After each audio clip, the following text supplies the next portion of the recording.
गुरुर्ब्रह्मा गुरुविष्णू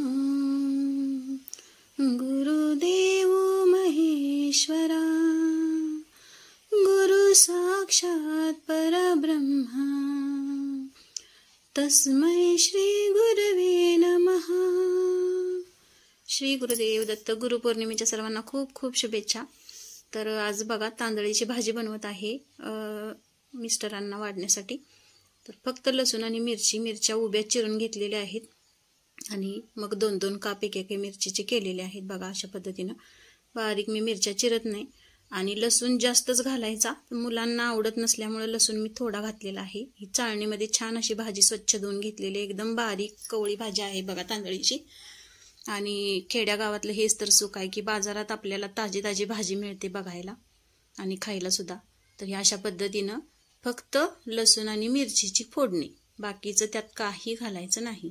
भाजी चिरायचीही आवश्यकता नाही। भाजी खूप छान टेस्टी लागते आणि मला तर खूपच आवडते आणि शरीरासाठी पौष्टिक असते। तर ही अशी भाजी नक्की करून पहा। याच्यामध्ये डाळी किंवा काहीच असं घालायचं नाही, शेंगदाण्याचं कूट वगैरे बऱ्याच पद्धतीने करतात। तर मी फक्त ह्या अशा साध्या पद्धतीनेच करते बघा भाजी। आणि छान अशी स्वच्छ धुवून घेतलेली आहे।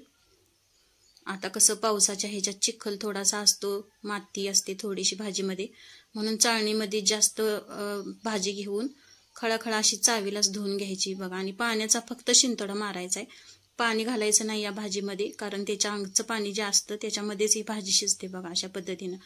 हे आणखी एक 5 मिनिटे मी झाकण लावून ठेवले कमी गॅस करून आणि आपली भाजी तयार आहे। तर ही बघा अशा पद्धतीनं नक्की करून पहा भाजी।